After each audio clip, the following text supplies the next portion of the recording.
коронавирус ин бемории зукумонанд чихеле ки дар мавсимҳои сард яъне зимистон баҳор мо мушоҳида мекардем ки дар мо зукум пайдо шудааст.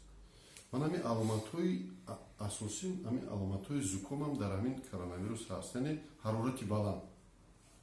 якум ҳарорати баланд, дарди сар, дарди мушакҳо, беҳолӣ, сурфа задан. баъд фарқияти ин аз зукуми оддӣ ин аст ки ҳамин одам оҳиста ба бронхопневмония, яъне оризаи вазнитар пайдо мешавад дар организм, ки ҳамин мушкилии асосии ҳамин беморӣ яъне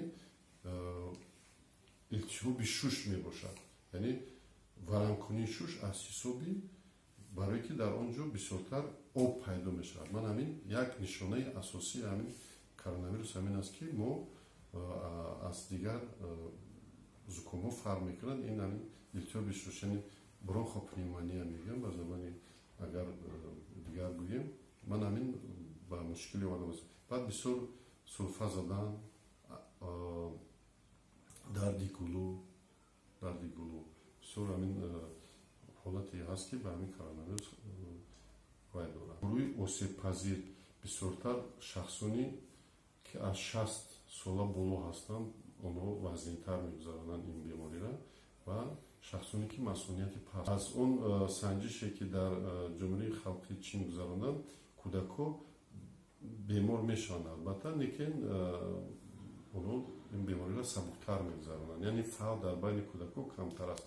дар байни ҷавонон ҳам ҳаст нафароне ки бемориро мегузаронанд, ягон аломатҳои ин беморӣ пайдо намешавад, яъне муқовимати бадан, масъулияти бадан ки баланд бошад. пешгирии ин беморӣ худи дар ҳолати пайдо шудан, агар пайдо шуданам бошад, ин масъулияти инсон, масъулияти одам яке аз масъалаҳои асосӣ мебошад, чун табобати пурра ҳозир муайян нашудааст. худи организм бояд муқовимат нишон диҳад ба муқобили вирус.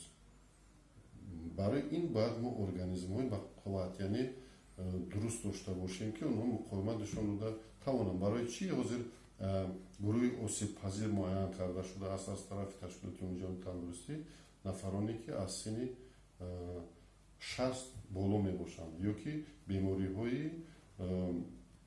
оризаҳои иловагӣ доранд, яъне дигар бемориҳо дар вуҷуди онҳо аст, ё бемориҳои дил ё бемориҳои диабети қанд, дигар бемориҳо ҳаст ки ҳамин организм, ҳамин нафарон ҳамин бемориро вазнинтар мегузаронанд. хусусан ғизое ки дорои витаминҳо мебошанд. бисёр ба меву сабзавот дар ин ҷо истифода бурдан дар кор, бисёр ҳавои кушода истифодан дар кор, бисёр офтоба истифода бурдан дар кор. албатта умуман дар фасли баҳор мо бисёртар ба ғизои дуруст эҳтиёҷ дорем.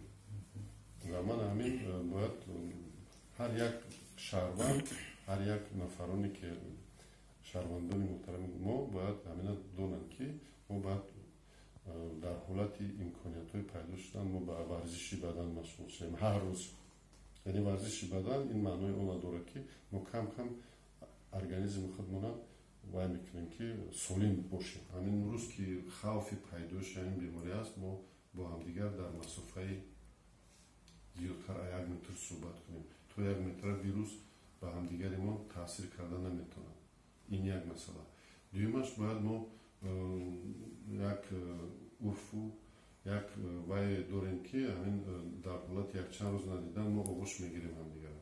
ҳамин имрӯз аз ин худдорӣ кардан дар кор, аз бусидан худдорӣ кардан дар кор, ҳатто аз бо даст салом кардан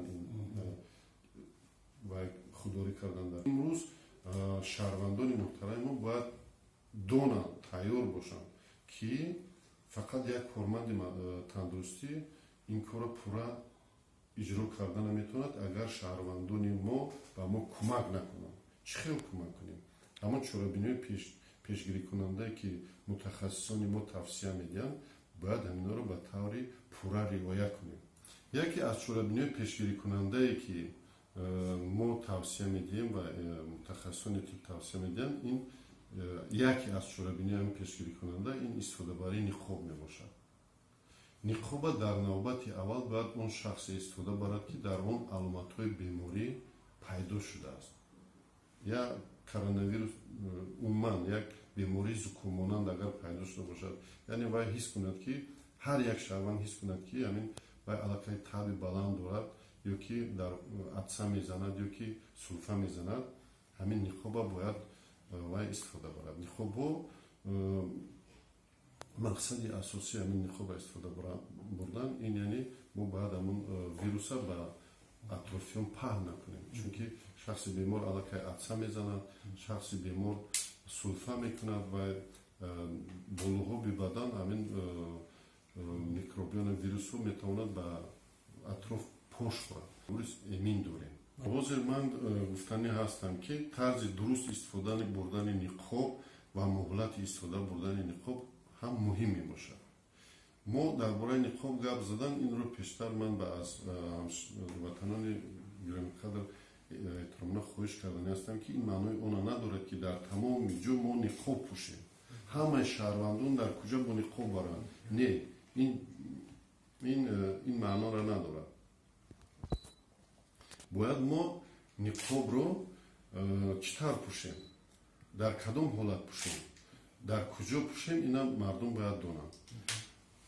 ман ҳозир қайд кардам ки аввал бояд шахси бемор ниқоба пӯшад.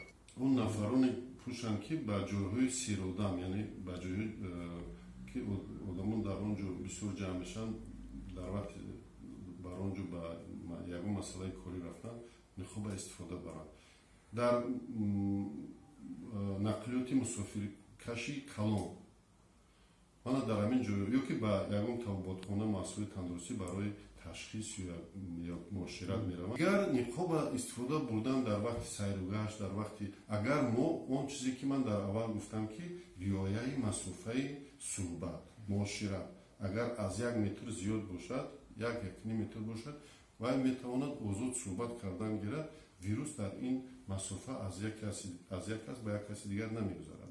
зудтар аз 2-3 соат, вақте ки 2-3 соат мо ниқоба истифода мебарем, уна ҳатман бояд мо бо дастон аз ҳамон ҳалқаҳое ки мо пӯшида будем, уна гирифта дар ягон, агар дар кӯча бошем, дар ягон халтачаи салофанӣ гирифта, уна бурда он ҷое ки мо нафаронро нигоҳ медорем, пурра ҳама шароито, албатта аз хона каме фарқ мекунад, аз шароити хона, аз он нафароне ки мумкин дар хонашон шароити беҳтар доранд, барои онҳо каме чӣ гӯем, каме худашонро ноҷур ҳис мекунанд. гиёҳи ҳазористан хонда будам ва дар ҳамин байни мардуми мо ҳам ҳамин хел вай ҳаст, аз қадим омадагӣ аст ки мо ҳазориспанда истифода мебарем. дар ҳолате ки мо агар ба бемории зуком гирифтор мешудем, худи мо ҳамин ҳазориспанда дуд мекардем, чунки ҳамин дуди ҳазориспанд қобилияти вирусро нест кардан дорад, яъне маҳви вируса дорад. ина бисёри мутахассисон қайд мекунанд, аки ман ҳамчун дар ин бора ягон таҷрибаи илмӣ надорам, лекин аз он чизе ки ман шахсан худам фикри шахсии худам гуфтани ҳастам, ҳамин маҳви вируса метавонад ба дараҷае иҷро кунад, лекин дар бораи коронавирус ина ҳичка истифода набурдааст. бегоҳиё каме дуд кунем, амура ягон зарар надорад, хуб аст. дар бораи чиснок ҳам баъзеҳо ҳамин хел пешниҳодам мекунанд, акн ин асоси илмӣ надорад. ман бо шумо мегӯям ки он чизе ки асоси илмӣ надорад, мо она тавсия дода наметавонем, лекин баъзеҳо ҳамина истифода мебаранд, вақте ки ҳамин дар бинёшон мешаканд, дар умуман дар ҳамин қабати нафаскашӣ даҳон, барое ки ҳамин як донишгоҳи профилактикии тиббии ҷумҳурии Тоҷикистон ки дар ҳамин кӯчаи Широз, мана дар наздикии вазорати тандурустӣ воқеъ аст, дар ҳаминҷо супорда метавонам. инчунин дар ташхисҳои вирусологӣ дар ташхисҳои вирусологии сароясати дар шаҳр нуқтаҳои ташхисгирӣ дорем. Якта дар назди шаҳраки якум Советский мегӯянд, ҳамун муассисаи тандурустии маркази саломатии шаҳраки Советский дар он ҷо ҳаст. Якта дар